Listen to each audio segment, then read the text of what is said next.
Hi guys, and welcome to my little, what do you call them? I guess, yeah, it's like a time lapse. So what I'm doing here is I'm doing a bit of fan art. I'm a really big fan of Steven Universe. It's such a cool cartoon. It's really awesome. And I've done quite a bit of a Steven Universe fan art actually, but this is the first one that I've actually I live streamed this and now I've taken the video and sticking it on YouTube, but hey, just to give some insight as to how I do my work. Now, Greg and Rose are Stephen's parents. There's a lot more behind it than that, but I love these two characters. I think they're really cool, really sweet, and their story with each other is just awesome. So, please don't mind my stupid faces in the corner. I always look really angry when I'm drawing. So what I'm doing now is I'm just doing the line art. I tend to go over this quite a few times and I change things as I go along. And I'm also doing Rose's hair on a separate layer because Rose has a lot of hair and her hair is quite detailed. She has a lot of curls and a lot of wispy bits coming off, so it's just a lot better to pretty much just do that on a separate layer and then I can adjust it later on down the line. Yeah, she has a lot of detail in her hair, lots of ringlets and curls, and as I go through I tend to make more adjustments. My finished products don't often look quite like the sketches, and that's usually just due to editing and changing things and figuring out what works better later on down the line. I'm not much of a speaker. I'm really terrible at these sorts of things. That's why I don't have many videos on YouTube. Sorry. I'm trying. I am trying. So the total time that this actually took me was about 3 hours to do. That was the coloring, and my sketch took me probably about 20 or so minutes. It didn't take me too long, but it's always the lighting process and the coloring process that usually take the longest.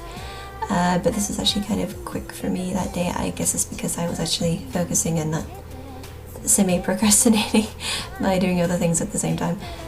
So you can see here that I'm going over the line art and fixing things, adjusting them, adding more details and more interesting curves. I do all of this in Paint Tool Sai, and I just do it with the basic pencil. I don't use any special, tools to do this. My tablet is just a very simple and basic Wacom bamboo pen and touch. It's the silver one. It's one of the older-ish models. So as you can see here, what I do is I select the whole layer and go over it, and then using a reference image, I color that whole space into the color that I want to color it as. I always do my coloring now. I do it on a masking method. So I have the under base tone, which I tend to keep to the color that I have a lot of, and then I use the other layers to go on top. So for this piece there's a lot of skin tone, so I kept the base layer to the skin tone, and then I'm adding the other colors on top in mask or clipping layers, so that way they don't go outside of the lines, which saves me a lot of trouble. And yeah, always make sure you go in and fill in the gaps, because yeah, I tend to have problems with little tiny white dots where there shouldn't be. So now I do the shading. I always start off with the first layer, and the first layer tends to be the darkest shade. This is just the overall dark shade, and then I go over it and adjust it further with more shadows and toning as I go through. Yeah, I'm really terrible at speaking. I'm really sorry. But yeah, so always make sure that you figure out where you want the shadows to come in. I still make mistakes every now and then, like everyone does.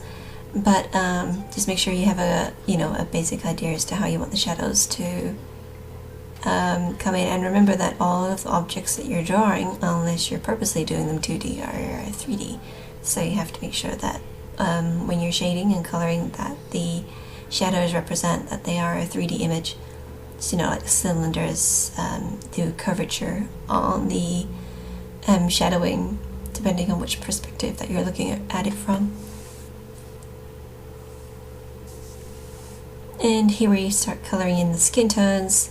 The skin tones I tend to do again with the first base shadow layer, and then I go over it again with darker shadowing tones, usually by doing an airbrushing and then making it just a darker tone.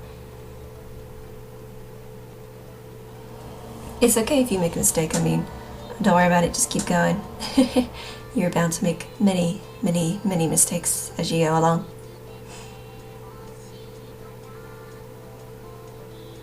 Oh, and when you're doing gold, I know a lot of people always go straight to yellow, but I always find to get a natural gold look, it's always better just to go with a dusted kind of gold metallic color and then go over it with lighter colors and shimmers later on.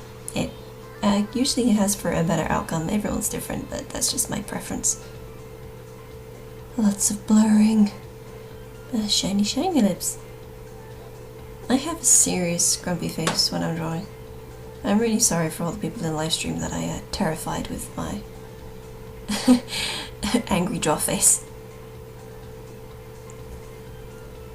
And so here we go. This is the second layer, so I tend to do this on a separate layer above the color base layer, and I go over it, setting the layer to multiply and then just changing the opacity so it's a bit lower, and then just adding the finer detailing of depth. It works quite nicely because then you get like the multi-tone shadowing effect without spending forever doing so.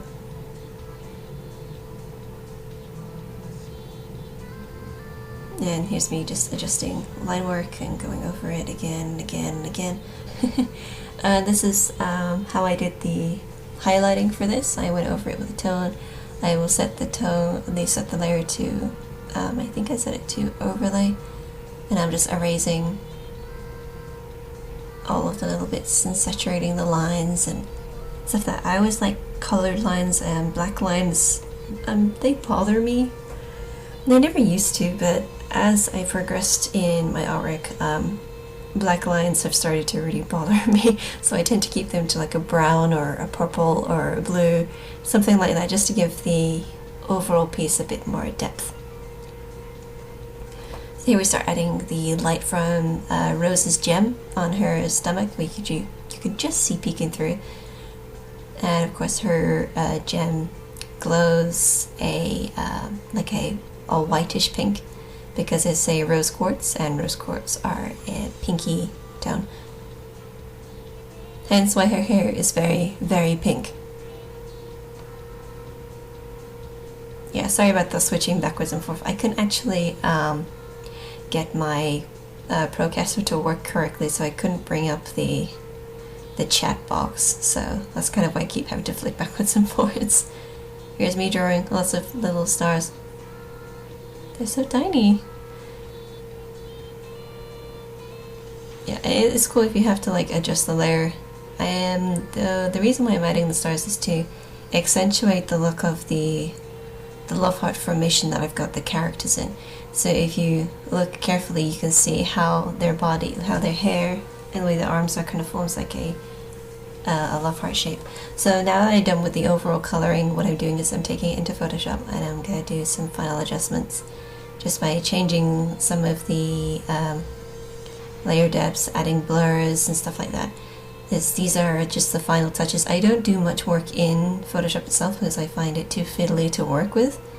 It's a lot more troublesome for me to mess around with, so I tend to just